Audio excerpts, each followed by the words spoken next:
Sheriff Marcus Kine hadn't shifted his boots in nearly 20 minutes. He stood alone in the dead center of Main Street, Dust Creek, Montana. The noon sun hammering the shoulders of his black duster like a forge. The town held its breath. Doors stayed bolted, curtains fluttered only when someone dared peek. Out on the far horizon, 3 silhouettes had appeared. And every soul in Dust Creek prayed they'd keep riding. They didn't. 3 riders, 3 reputations that outran telegraph wires. The Dalton brothers, men who had cut down 18 people across 4 territories, leaving behind ashes, widows, and towns that never recovered. And now they were coming for Marcus Kine. Word had carried fast. $5,000 on Sheriff Kine, dead or alive, preferably dead.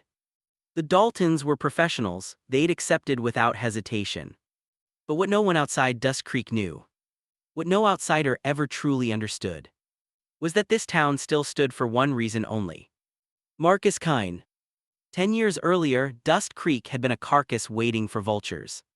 3 gangs tore it apart, stores burned, families fled, and hope was a word nobody used.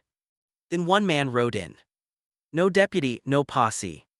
Just 2 Colt .45s, a Winchester rifle. And a quiet certainty that this place deserved better. 6 months later, 14 outlaws were in the ground. 2 gangs vanished into the hills.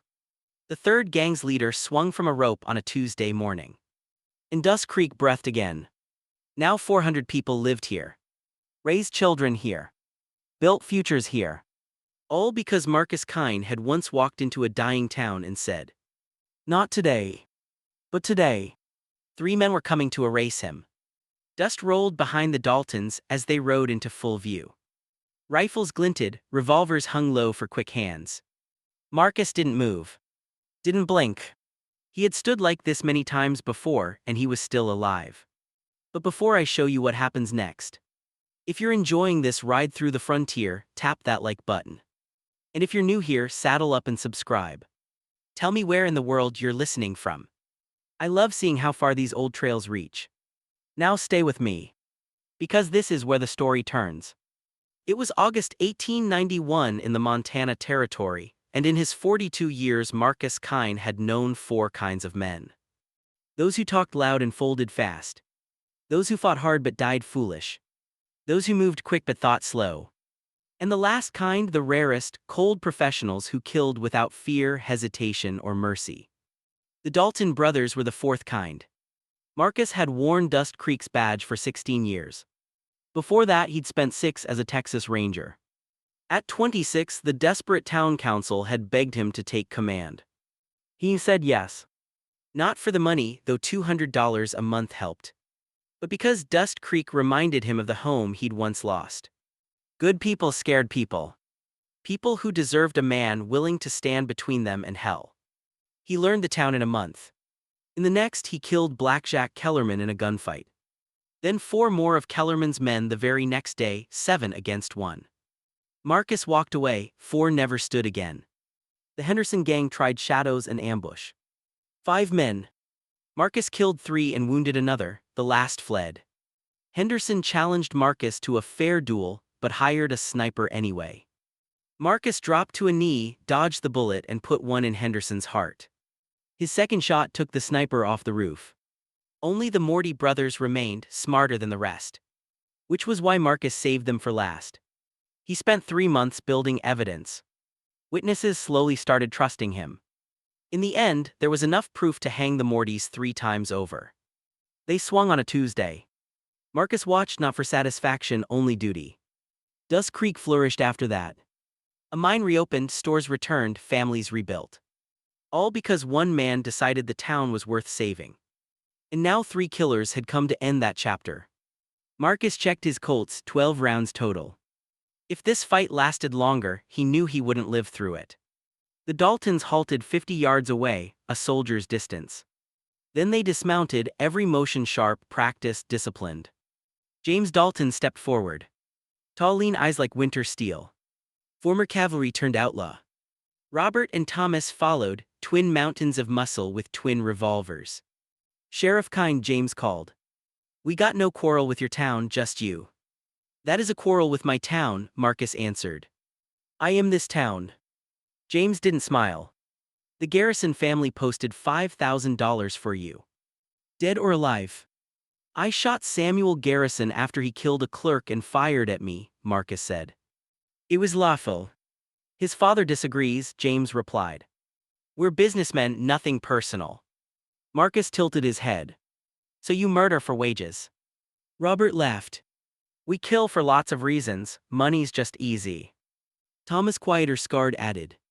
Your reputation won't stop bullets, and there's 3 of us. I've seen worse odds, Marcus said softly. James gave the final choice.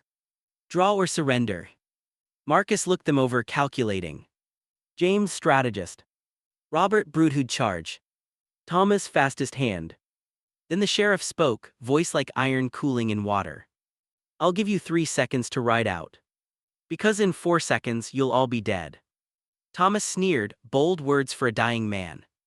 Marcus began counting. 3.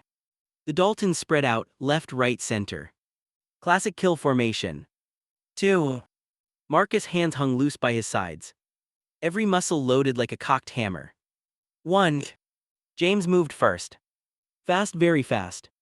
Half a second draw, clean and lethal. But Marcus kind. At 42 he was beyond fast. He was refined. Efficient. Every wasted motion burned away by years of survival. His right hand dropped. Drew. Aimed. Fired. In 3/4 of a second. Bang. James staggered. Looked down in disbelief as red bloomed across his chest. Then fell face first into the dust. 1 second gone. 1 man dead. Robert and Thomas drew together. But Marcus was already moving. He dove left, rolled behind the water trough. Fired. Bang. Robert screamed, clutching a shattered shoulder. His gun clattered to earth. 2 shots. 2 hits. Marcus still had 4 rounds in his right Colt. 6 untouched in the left. Thomas fired back, splinters exploding into Marcus' cheek. Close, too close. Marcus rolled again, came up firing. Bang, bang, bang. Suppressive fire. Not precision but pressure. Enough to shove Thomas behind a support post. Marcus checked himself. Blood on his arm, graze wound. Pain could wait. Give it up, Marcus shouted. Your brothers are done, you don't need to die. 2 bullets answered him, chewing the trough. Marcus holstered his nearly empty right Colt. And drew the left. Robert lay crying now, cradling ruined bone. Move for that gun and I'll end you, Marcus warned. Robert froze. I surrender, don't shoot. Thomas stayed behind the post, good cover but not perfect. From Marcus' new angle, he could see 2 inches of boot. A tiny target. But Marcus had 30 years of practice behind his aim. He took it slow. Steady. Squeeze the trigger. Bang. Thomas screamed. His foot shattered, he stumbled out, firing wild. Marcus didn't hesitate. Bang, bang. 1 round tore into Thomas' chest. The next sent his Colt spinning from his hand. Thomas collapsed, lungs filling with blood. Marcus walked to him and knelt beside the dying man. I'm sorry, the sheriff whispered and meant it. Thomas choked out. Would have been you instead, we had to try. You did, Marcus said. But this is my town, and I don't lose in my town. Thomas died 30 seconds later. The entire gunfight, from first draw to last breath, had lasted maybe 20 seconds. 1/5 of a minute that would be talked about for 50 years. The town poured into the street, staring at their sheriff. Bloodied, steady, alive. Get Doc Wilson, Marcus called. And help me move these bodies. Robert whimpered at the sight of his brothers. You're under arrest, Marcus told him. You'll get a trial, likely a hanging. When Doc Wilson arrived, he checked Marcus' arm. Another inch and you'd have lost the bone, 10 stitches. Sarah Mitchell approached, relief written across her face. You scared us, 3 men against 1. Marcus shrugged. I've been doing this a long time. But for how much longer, she whispered. He didn't answer. That night he sat alone, tallying the cost. 41 men he'd killed in 16 years. All justified, all necessary. But 41 graves still weighed on him. Sarah brought dinner. You did right, she said. Doesn't make it easier, Marcus replied. It shouldn't, she answered softly.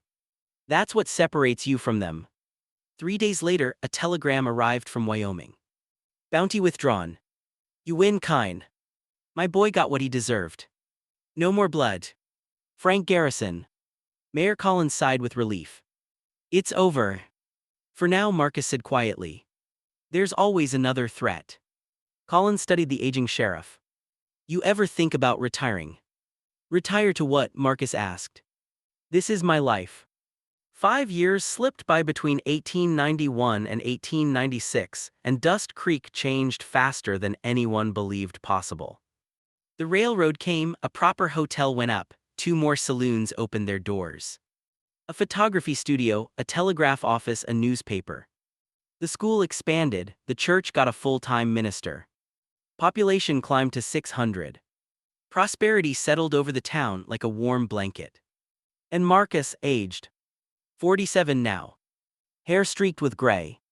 Bones slower to heal. 2 more gunshot wounds since the Daltons. Mayor Collins pressed him harder. We need a successor, someone you can train. Marcus resisted. Then finally relented. Fine, put word out, he said. But I choose the candidate. 3 months later, a young man rode into Dust Creek asking for Sheriff Marcus Kine. His name was David Foster. 20 years old, tall, respectful, honest eyes. Born on a Colorado ranch. Family murdered in a Ute raid when he was 16. 4 years drifting until he came here. I heard you're looking for a deputy, he said. Marcus studied him carefully. What makes you think you qualify? I don't, David admitted. But I'll learn. I want to protect people. Because nobody protected mine. Right answer. Marcus shook his hand. You're hired.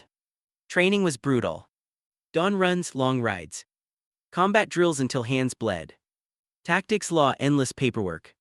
And always the moral weight of taking a life. Every man you kill will follow you, Marcus told him. If it doesn't, you've become what we fight against. 6 months later, David handled his first real crisis, claimed jumpers. He stood firm, projected authority, bluffed when needed. And it worked. Marcus was proud. In the spring of 1899, one morning on patrol, Marcus felt a sharp pain in his chest. Not from bullets, something deeper. Doc Wilson examined him long and hard. Your heart is failing, Wilson said at last. A year, maybe 2, any real stress could kill you tomorrow. Marcus took it in silently. He didn't tell David right away. He wanted the boy tougher, more seasoned first. 3 months later, he finally spoke the truth. I'm dying, David. David nearly broke. I'm not ready, I'm not you. You don't need to be me, Marcus said. You need to be better. The months that followed felt strange. Marcus eased off patrols, let David lead more, eased the town into the idea of a new protector while wondering how much sand he had left in the hourglass.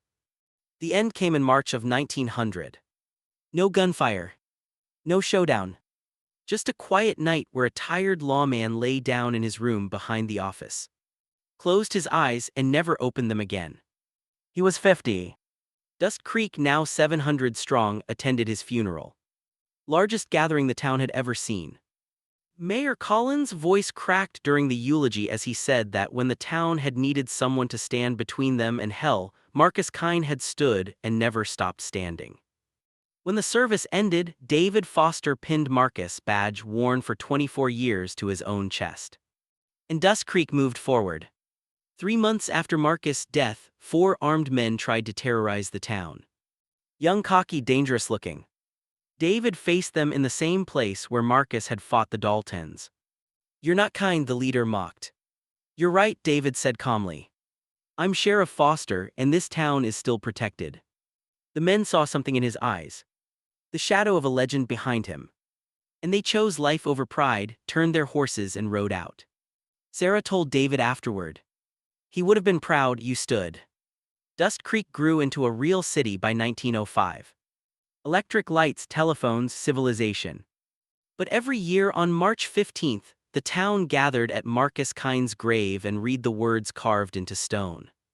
He stood so others could live. A simple inscription.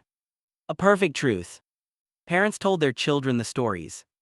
The gunfight with the Daltons. The 41 outlaw graves. The man who rebuilt a dying town with nothing but courage and a badge. One man decided Dust Creek was worth saving. And it changed everything.